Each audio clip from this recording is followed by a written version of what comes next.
jusqu'à combien de mois. Avant c'était très peu, mais maintenant c'est combien de mois? C'est carrément un assassinat. On va tuer des milliers de millions de bébés partout dans le monde, alors qu'ils sont déjà nés dans leur ventre de leur maman.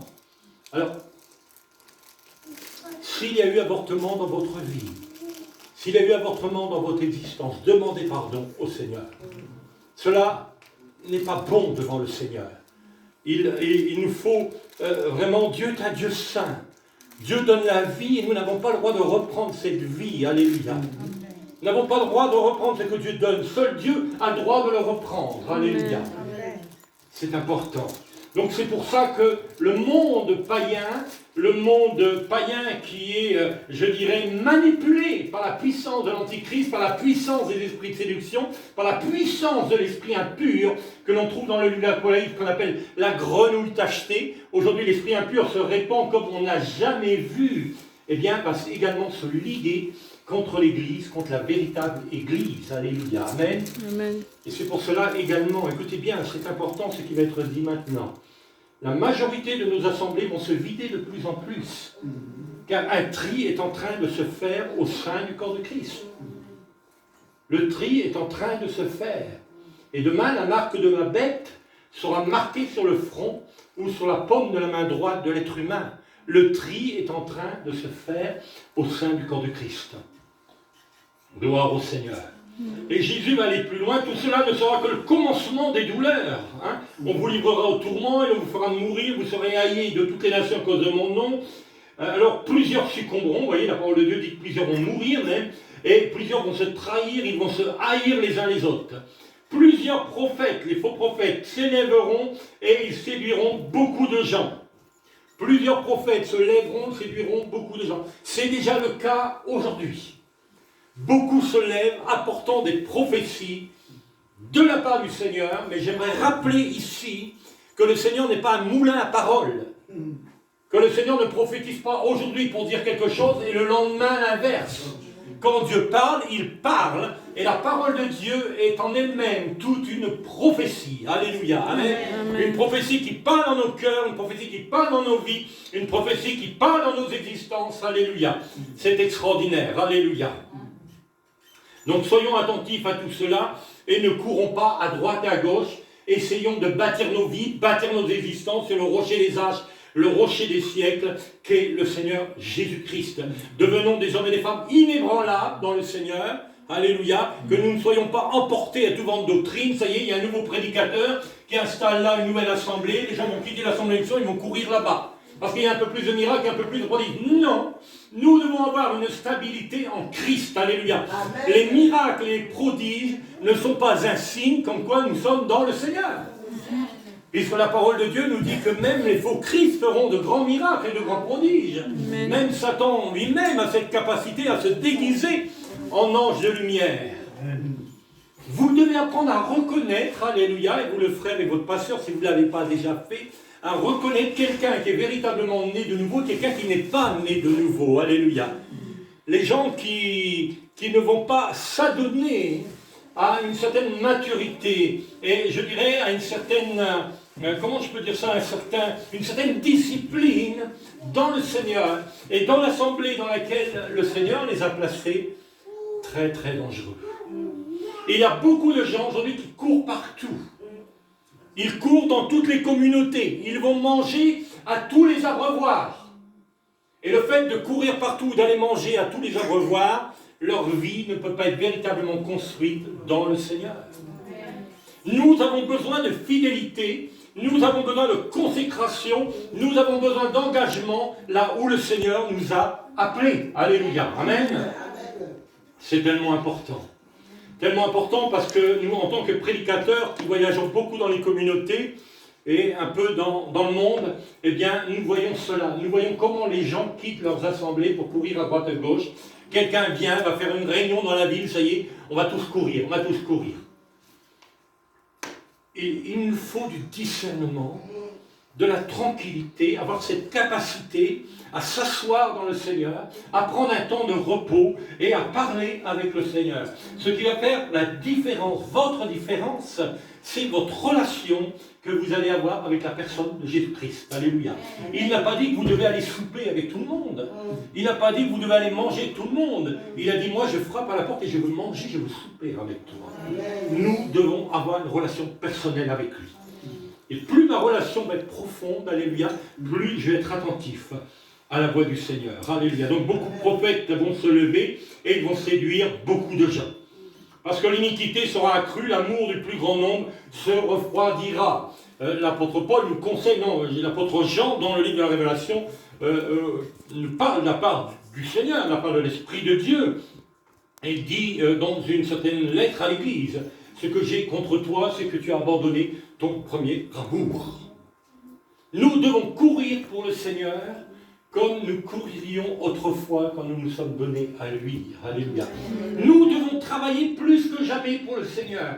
Il n'y a pas de chômage dans le royaume de Dieu. Alléluia. Amen. Il y a du travail pour tout le monde. Priez le maître de la moisson d'envoyer des ouvriers dans la moisson. Alléluia. Le Saint-Esprit n'est pas répandu simplement comme à une certaine époque sur les prédicateurs de l'Évangile ou sur les prophètes, alléluia, ou tel ministère. Le Saint-Esprit est répandu sur tout le corps de Christ. Alléluia. Et en tant que membre du corps de Christ, vous faites partie intégrante du corps de Christ. Alléluia. Et l'Esprit de Dieu est descendu sur vos vies et sur vos existences. Alléluia. Et parce que vous êtes habités par l'Esprit de Dieu, parce que le Saint-Esprit de Dieu habite au milieu de vous, eh bien vous portez en vous-même tout le ministère de Jésus-Christ. Alléluia. Amen. Et c'est une des raisons pour laquelle vous pouvez, et vous le faites même sans le savoir, parce que l'Esprit de Dieu travaille avec chacun et chacune, tantôt d'une main, tantôt d'une autre, exercer les différents ministères dons de la parole de Dieu. Puisque Christ habite en vous. Alléluia. Amen. Dans le Christ, il y a le ministère de Jésus-Christ. Et Jésus-Christ a été le plus grand apôtre. Jésus-Christ a été le plus grand prophète. Jésus-Christ a été le plus grand docteur, le plus grand pasteur. Alléluia. Et le plus grand évangéliste. Alléluia. Donc, ces ministères sont dans la personne de Jésus-Christ. Et parce que Jésus-Christ habite dans vos cœurs et dans vos vies, ces ministères sont également dans vos vies. Alléluia. Et vous pouvez les expérimenter, vous pouvez les vivre dans le Seigneur. Alléluia. C'est fort, hein? C'est la révélation. Gloire au Seigneur. Alléluia. Amen. L'iniquité, bien sûr, l'amour du plus grand nombre va se refroidir. On a moins en moins de temps pour aller à l'assemblée. On a moins en moins de temps pour aller à la réunion de prière. Dans beaucoup de nos réunions de prière, des fois, on voit le dimanche 100 personnes, 150 à l'assemblée. Et la semaine, eh bien, on va avoir 5, 6 personnes à la réunion de prière. Et c'est comme ça partout. Il y a ce qu'on appelle un refroidissement spirituel dans la vie de beaucoup de croyants. Pourquoi? Parce qu'il y a aussi l'ennemi qui derrière attaque. Il attaque sans cesse, et il attaque encore. Mais beaucoup de croyants n'ont pas compris que la seule véritable arme contre l'ennemi de nos âmes, c'est la prière. Amen. C'est la prière. La prière est une arme que le Seigneur nous a donnée pour combattre la puissance de l'ennemi. Alléluia. Gloire au Seigneur. Amen. Mais celui qui persévérera jusqu'à la fin sera sauvé, dit le Seigneur. Alléluia. Gloire au Seigneur. Alléluia. Le 8e point, c'est verset 14. La bonne nouvelle du royaume sera prêchée dans le monde entier pour servir de témoignage à toutes les nations. Alors viendra la fin, dit le Seigneur. La prédication de l'évangile de Jésus-Christ, qui va être diffusé partout dans le monde entier. Cela ne veut pas dire que beaucoup de gens vont se convertir, non. Il y a une différence entre le fait de prêcher l'évangile et le fait que des gens vont naître de nouveau. C'est complètement différent. Ce n'est pas parce que je prêche l'évangile que les gens vont naître de nouveau, pas du tout. Mais Dieu va permettre que son évangile soit prêché dans le monde entier. Alléluia. Et cela devient de plus en plus d'actualité, particulièrement aujourd'hui avec les chaînes de radio, les chaînes de télévision, les réseaux sociaux, Facebook, YouTube, tout ce que vous voulez, WhatsApp et autres, TikTok et tout. Eh bien, l'évangile se répand de plus en plus dans le monde et jusqu'aux extrémités de la terre. Gloire au Seigneur, pour que son évangile se répande. Alléluia. Gloire au Seigneur. Et verset 15, c'est pourquoi lorsque vous verrez l'abomination et la désolation dont a parlé le prophète Daniel établie en lieu saint, que celui qui lit fasse attention, dit le Seigneur. Donc, quelle était la prophétie du prophète Daniel? Cette abomination qui doit venir, c'est que le temple de Jérusalem a été reconstruit, puisqu'aujourd'hui il n'existe pas encore, il est détruit. À la place, vous avez ce qu'on appelle la mosquée d'Omar, et le temple doit être reconstruit. Il faut que la mosquée soit, je dirais, tombe, et il faut que le temple soit reconstruit pour que l'Antichrist puisse faire son entrée dans ce temple. Mais il fera son entrée dans ce temple, je pense, quelque temps après que nous aurons été enlevés de la surface de la terre. Amen. Que Dieu nous garde. Amen. Que Dieu nous préserve de tous ces événements qui vont arriver. Les 7 années de tribulation dont a parlé le prophète Daniel vont être des années de douleur, des années terribles. Des millions de gens vont mourir. Les chrétiens qui n'auront pas été enlevés vont être persécutés de manière terrible. Ils vont vivre des souffrances atroces. Ils auront encore pour certains la possibilité d'être sauvés, mais au sang de leur propre vie.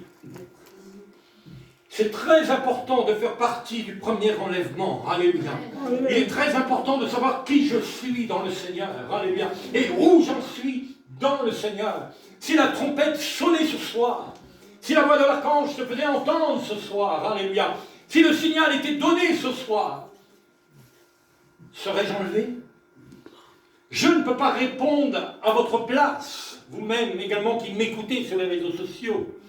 Je n'ai pas la réponse à votre place, j'ai la réponse pour moi-même, mais vous devez avoir votre propre réponse, au plus profond de vos vies, au plus profond de vos cœurs. Êtes-vous prêts à rentrer dans l'éternité, dira le prophète Osée. Prépare-toi à la rencontre de ton Dieu, dira-t-il. Wow. Saint-Esprit, aide-nous, gloire au Seigneur. Amen. Donc l'Antichrist fera son entrée dans le temple, dans le lieu très saint, et s'assoira sur le trône à la place de Dieu, où Dieu lui-même doit être assis. Il prendra la place de Dieu, mais cela sera pour un temps. Alors il est dit ensuite que celui qui lit la parole fasse attention. Alors que ceux qui sont en Judée fuient dans les montagnes, dit le Seigneur.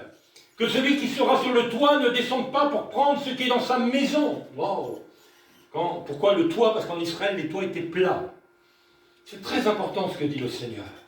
Ça veut dire que là, que le temps va être vraiment très limité. Parce qu'en réalité, il ne faut pas beaucoup de temps pour descendre du toit de la maison, pour entrer dans la maison. Les maisons avaient un escalier extérieur, et vous pouviez pas monter sur l'escalier extérieur pour arriver sur le toit plat. Mais la parole de Dieu dit, si vous êtes sur le toit plat, alors ne descendez pas dans la maison. Donc c'est la manière subite. C'est ce que la parole de Dieu nous enseigne par le clin d'œil, le clignement de l'œil. Alléluia. Amen. Et que celui qui sera dans les champs ne retourne pas en arrière pour prendre son manteau. Souvenez-vous de la femme de Lot qui s'est retournée. Malheur aux femmes qui seront enceintes et à celles qui allaiteront ce jour-là. Priez que pour votre fuite n'arrive pas en hiver ni un jour de sabbat. Car alors la détresse, et voilà les derniers signes qui annoncent vraiment le retour de Jésus-Christ, alléluia, c'est 21, 9, le point 9. Car alors la détresse sera si grande qu'il n'y en a point eu de pareil depuis le commencement du monde jusqu'à présent, une détresse terrible. Les gens vont pleurer, les gens vont souffrir, les gens vont se lamenter comme ils ne sont jamais lamentés. Ce qui est bien triste, c'est que beaucoup vont se lamenter dans l'AGN pour toute l'éternité. Ça, c'est encore plus triste. Je ne veux pas aller dans l'AGN. Seigneur, je ne veux pas. Je veux passer mon éternité avec toi dans le ciel. Alléluia. Frères et sœurs, la parole de Dieu est quelque chose de sérieux. Nous ne pouvons pas jouer à l'église. C'est très sérieux. La détresse sera si grande qu'il n'y en a point eu de pareil depuis le commencement du monde jusqu'à présent et qu'il n'y en aura jamais plus. Et si ces jours, dit le Seigneur, n'étaient abrégés, personne ne serait sauvé, mais à cause des cellules, ces jours seront abrégés. Ces jours ne sont pas arrivés, dit le Seigneur, à cause de toi et moi. Parce que l'Esprit de Dieu habite en nous. Parce que toutes nos familles ne sont pas encore à Christ. Parce que nous n'avons peut-être pas encore prié suffisamment. Parce que nous ne sommes pas encore levés suffisamment. Mais viendra le temps où la cloche sonnera. Et ce sera le temps de rentrer à la maison. N'attendons pas qu'il soit trop tard. Gloire au Seigneur. Amen. La détresse sera si grande qu'il n'y en a pas eu de pareil depuis le commencement du monde jusqu'à présent et qu'il n'y en aura jamais. Et si ces jours n'étaient abrégés, personne ne serait sauvé. Mais à cause des élus, à cause de l'Église, ces jours seront abrégés. Si quelqu'un vous dit alors le Christ est ici ou il est là, ne le croyez pas. Car il s'élèvera de faux Christ et de faux prophètes. Ils feront de grands prodiges et des miracles au point de séduire, s'il était même possible, les élus. Les véritables élus ont le Saint-Esprit au milieu d'eux. Alléluia. Amen. Gloire au Seigneur. Voici, je vous l'ai annoncé d'avance. Si donc on vous dit, voici, il est dans le désert, n'y allez pas. Voici, il est dans les champs, ne le croyez pas. Car comme l'éclair part de l'Orient et se monte jusqu'en Occident, ainsi sera l'avènement du Fils de l'homme. En quelques lieux, que soit le cadavre, là s'assembleront les aigles. Et voilà le dernier point, nous y arrivons. Aussitôt, après ces jours de détresse, donc une grande détresse, terrible, sur la surface de la terre, le soleil s'obscurcira, donc la lumière ne brillera plus du tout. Il n'y aura plus de jour. La lune ne donnera plus sa lumière. Les étoiles, qui sont des milliards dans le ciel, ils vont tomber du ciel. Les étoiles tomberont. Et les puissances des cieux seront ébranlées, dit le Seigneur. Alors le signe du Fils de l'homme paraîtra dans le ciel. Toutes les tribus de la terre se lamenteront et elles verront le Fils de l'homme venant sur les nuées du ciel avec puissance. Je m'imagine, et une grande gloire, je m'imagine ce temps et ce moment. Wow. Et savez-vous qu'à ce moment précis, nous revenons avec lui, alléluia, sur la surface de la terre, parce que nous avons été enlevés déjà avant. Nous venons avec lui à ce moment précis. Il enverra ses anges avec la trompette retentissante, et ils rassembleront ses élus des quatre vents d'une extrémité des cieux à l'autre. Inspirez-vous par une comparaison tirée du figuier, dès que ses branches deviennent tendres et que les feuilles poussent, vous savez que l'été est proche. De même, quand vous verrez toutes ces choses, sachez que le Fils de l'homme est proche à la porte. Je vous le dis en vérité, c'est bien, cette génération ne passera point que tout cela n'arrive. Le ciel et la terre passeront, mais mes paroles ne passeront point, dit le Seigneur. Alléluia. Amen. Alors la grande question, cet après-midi, qui se pose à chacun d'entre nous ici, dans cette communauté de Metz, mais également à vous tous qui nous suivez sur les réseaux sociaux, où en sommes-nous avec le Seigneur? Quelle est notre position spirituelle devant le Seigneur? Quel est notre poids devant le Seigneur? Combien pesons-nous devant lui? Tu as été pesé, tu as été compté, tu as été trouvé léger, nous dit la parole de Dieu. Quelle est notre personnalité devant le Seigneur? Qui sommes-nous véritablement devant lui? Alléluia. Comment nous nous voyons devant le Seigneur? Comment nous pensons que nous sommes aujourd'hui devant lui? C'est tellement important. Est-ce que notre corps est encore atteint par le péché? Il y a des choses que vous ne pouvez pas changer dans votre vie, mais le Seigneur peut les changer. Alléluia. Amen. Mais il y a également ce que vous pouvez changer vous-même. Comment je me tiens aujourd'hui devant le Seigneur? Quelle est ma vision? Qu'est-ce que je pense? Quelle est ma manière de voir? Voyez-vous, nous devons avoir la pensée du Seigneur. Jésus dira, mes pensées ne sont pas vos pensées ne sont pas mes pensées, dit le Seigneur. Le grand problème pour le croyant, alléluia, c'est de rentrer dans la pensée du Seigneur. C'est de voir comment le Seigneur voit, alléluia. C'est de marcher avec le Seigneur, c'est de vivre avec le Seigneur, c'est de travailler avec le Seigneur. Nous vivons dans des temps ici, bientôt en décembre 2024, où nous n'avons plus le temps. Nous devons nous consacrer pleinement à la parole de Dieu. Nous devons donner nos vies pleinement au Seigneur. Nous devons donner nos existences au Seigneur. Nous devons nous tenir dans la prière, dans la louange et dans l'adoration et dans l'enseignement de la parole de Dieu. Alléluia. Les temps sont en train de s'accélérer, dit le Seigneur. Écoutez, dit le Seigneur, les temps s'accélèrent. Voici, je viens bientôt, dit le Seigneur, et je vais apporter avec moi ma rétribution pour rendre à chacun selon son œuvre. Où es-tu, dit le Seigneur? Où en es-tu, dit le Seigneur? J'ai cherché Adam pendant le temps dans le jardin. Et je lui dis, Adam, où es-tu? Il m'a dit, je me suis caché, Seigneur. Pourquoi tu t'es caché, Seigneur? Pourquoi tu t'es caché, Adam? Dira le Seigneur. Je me suis caché parce que je suis nu. Et qui t'a dit que tu étais nu? C'est parce que la femme m'a donné du fruit, nous avons mangé le fruit ensemble. Et la révélation, nos yeux se sont ouverts. Mais Adam, je t'avais dit de ne pas manger de ce fruit, donc tu m'as désobéi. Et parce que tu as désobéi, eh bien toute l'humanité entrera également dans cette obéissance et vivra le joug et les difficultés sur sa propre vie. Voyez-vous, le Seigneur désire savoir où nous en sommes et où nous sommes. Il a envoyé Jésus-Christ aujourd'hui. Dieu, dans Jean chapitre 3, verset 16, dira, car Dieu a tant aimé le monde qu'il m'a envoyé son Fils unique, afin que quiconque croit en lui ne périsse point, mais qu'il ait la vie éternelle. Amen. Le joug a été brisé, le joug d'Adam, le joug qui est tombé sur l'humanité à cause de la désobéissance d'Adam et Ève, est tombé le jour où Jésus-Christ a donné sa vie sur la croix.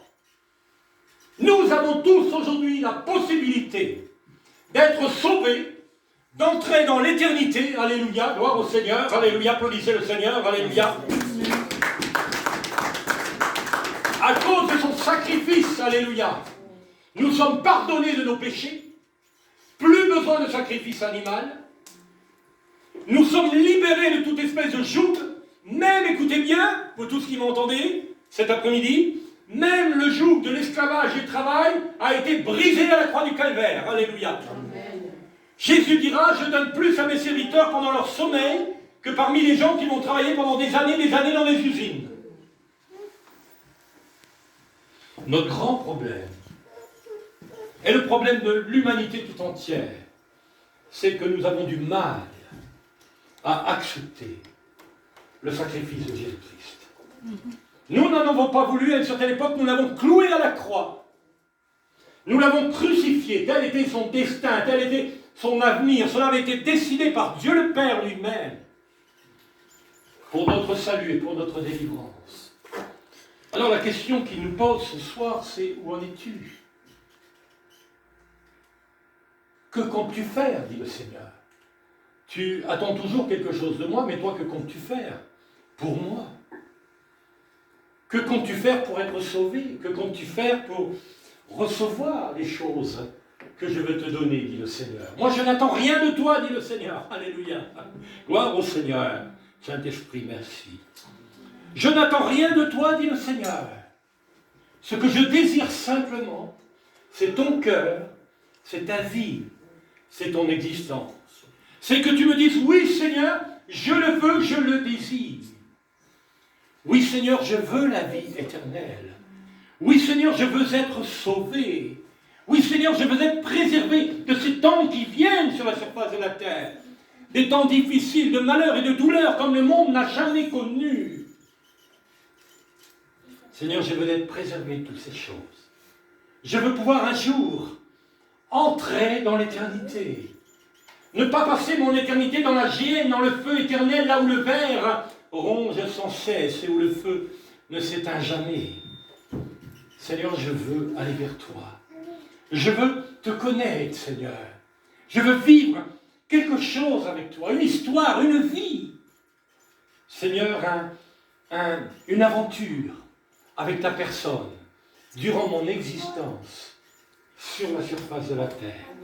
Et je dirais pour terminer, c'est lorsque l'Esprit de Dieu me conduit, que sais-tu femme, que sais-tu homme, deux seront couchés ensemble, l'un sera pris et l'autre sera laissé. Où en sommes-nous avec le Seigneur? Où en es-tu avec le Seigneur? Quelle est ta réflexion à ce sujet? Les signes de la fin des temps sont dans le cours du temps. Oh oui, alléluia. Les signes de la fin du temps sont dans le cours du temps. Nous commençons maintenant à les vivre sur la surface de la terre. Cela nous montre également que bientôt la trompette va sonner. Alléluia. Amen. Et que nous allons partir à la rencontre du Seigneur une fois que les morts vont sortir de leur tombe. Les morts en Christ. Oh, évangéliste, ce n'est pas possible.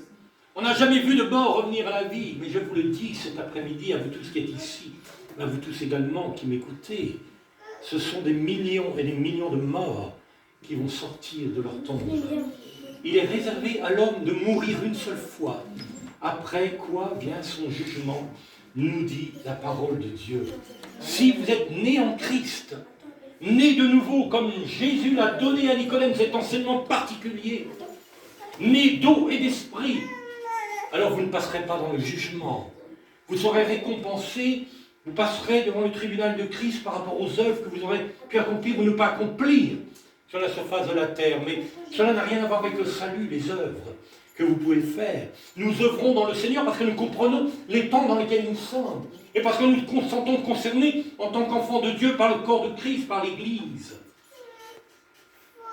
Nous avons dû faire avec Chantal, cet après-midi, plus de 350 km pour venir au milieu de vous.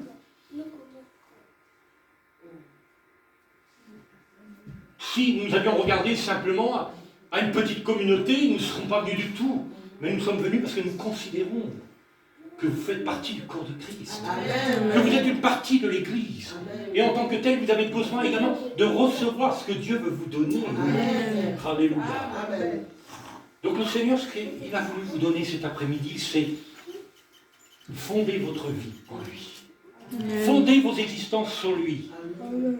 Dieu a placé des ministères dans l'Église, ce que nous appelons les ministères dons. Le ministère pastoral fait partie de ces ministères dons. Vous avez ici la grâce d'avoir un couple pastoral sur lequel il y a l'onction du Saint-Esprit. Amen. Je n'ai pas parlé à mon épouse, elle a reçu du Seigneur. Alléluia. Amen. Moi, je le savais déjà. Alléluia. Amen. Vous avez également besoin d'être aidés par d'autres ministères. Alléluia. Amen. Parce que tout seul, nous ne pouvons pas conduire l'Église de Christ. Alléluia. Et le Seigneur a parlé tout à l'heure en travers de mon épouse en disant que cette salle ne correspond pas par rapport à l'onction que le Seigneur a mise sur votre vie et sur votre existence. Alors vous devez vous lever. Vous lever de la manière prophétique. Peut-être faire un petit carton avec quelques choses qui appartiennent à cette communauté dedans. Dans le signe prophétique d'un déménagement qui va arriver. Un endroit peut-être un peu plus grand. Alléluia. Avec des parkings où les gens peuvent se garer. Gloire au Seigneur. Alléluia. Nous devons agir dans le Seigneur. Les choses ne vont pas se faire avec une baguette magique. Le Seigneur aimerait tellement nous bénir, il a été rappelé, je crois que cela a été prophétique tout à l'heure, qu'il nous faut amener nos quelques pains, nos quelques poissons au Seigneur. Qu'est-ce que je vais amener au Seigneur? J'attends tout de lui. Il m'a déjà tout donné, je n'ai qu'à prendre, alléluia. Mais qu'est-ce que moi je vais lui amener, alléluia? C'est cette petite fille qui, elle avait entendu la prédication de l'Évangile, alléluia, amen. Et viens dire cela, Chantal, viens raconter cette magnifique histoire pour terminer, qui va édifier l'Église, alléluia. Gloire au Seigneur. Amen. 57 centimes, elle va économiser, cette petite fille. Elle va mourir très jeune, l'âge de 12 ans, 13 ans. Tu retrouves cela? Gloire au Seigneur, alléluia. Cette histoire a fait le tour du monde. Et vous allez voir qu'avec peu de centimes, qu'est-ce que Dieu peut faire? Alléluia. Quelques centimes. Oui, alors, dimanche dernier, on a justement parlé de la multiplication, parce que c'est ce que le Seigneur nous a demandé de prêcher. Parce qu'en fait, on a aussi ouvert une caisse sociale chrétienne pour les saints, pour les chrétiens qui sont dans le besoin. Donc qui ont faim, et il y a de plus en plus de personnes qui ont besoin matériellement. Et donc on est très travaillé. Donc j'ai créé la main tendue, enfin ça s'appelle comme ça maintenant. Et alors je reçois, je redistribue, et ça va se multiplier. Et puis donc on a aussi prêché sur la multiplication de la semence spirituelle. Et donc on est tombé sur ce témoignage de Hattie. Alors c'est bien aussi si les enfants peuvent écouter, parce que en fait c'est un enfant qui est concerné dans ce témoignage. Donc c'est une fillette de 6 ans qui s'appelle Ati Maiviat, qui vivait près de Grace, une église baptiste de Philadelphie aux États-Unis. Donc une petite fille, qui était chrétienne. Et donc l'école du dimanche était vraiment bondée. Donc, il y avait beaucoup d'enfants qui venaient dans cette école du dimanche. Et le pasteur lui a dit qu'un jour, ils auraient des bâtiments assez grands pour permettre à tout le monde d'y assister. Voilà, donc ils avaient besoin d'espace et cette petite fille, elle rêvait d'avoir un peu plus d'espace aussi pour que tous les enfants puissent venir dans cette école du dimanche. Et elle a dit, j'espère vraiment, il y a tellement de monde que j'ai peur d'y aller seule. Il répondit, quand nous aurons de l'argent, nous en construirons une assez grande pour accueillir tous les enfants. Amen. 2 ans plus tard, en 1886, Ati May est morte. Voilà, elle est décédée toute jeune. Voilà. Après les funérailles, sa mère a donné au pasteur un petit sac qu'ils avaient trouvé sous l'oreiller de cette petite fille. Donc elle avait sous l'oreiller caché quelque chose. C'était un petit sac qui contenait 57 centimes qu'elle avait économisé. Donc à notre vue, 57 centimes, c'est pas grand-chose. Mais pas pour elle, certainement. Il y avait une note écrite de sa main. C'est pour aider à construire plus grand, afin que plus d'enfants puissent aller à l'école du dimanche. Donc, jeune foi incroyable. Voilà, elle avait ça dans le cœur. Le pasteur a changé tout l'argent en pièces de 1 centime et a mis chacune de ces pièces à la vente. Donc, il a fractionné les 57 centimes, il a fait 57 pochettes. Et puis, je ne sais pas pourquoi, il a été conduit à vendre ça. Mais en fait, il a eu, donc il est noté, il a reçu $250 et 54 des pièces de 1 centime lui ont été rendues. Donc, il y a déjà une première multiplication. Les $250 ont eux-mêmes été changés en pièces de 1 centime et vendus par la toute nouvelle église. Ainsi, ces 57 centimes n'ont cessé de se multiplier. Amen. Et 26 ans plus tard, au cours d'une conférence intitulée « L'histoire des 57 centimes », le pasteur a fait un exposé de ce qu'avait produit ce don de 57 centimes. Une église de plus de 5600 membres, Amen. Un hôpital où des dizaines de milliers de personnes ont été soignées, Amen. Un accès à l'université pour 80 000 jeunes par 2000 personnes. Tout cela s'est produit parce que la jeune fille Ati Maiviat a investi ses 57 centimes. Moi, je crois que Dieu ne néglige même pas la toute petite offrande d'un enfant. Dieu peut justement multiplier celle-là. Le thème de la multiplication est présent dans toute la Bible. Voilà. Donc, en fait, nous, ça nous encourage beaucoup parce que même si on sème peu, eh bien, on peut moissonner beaucoup. Amen. Amen. Amen. Amen.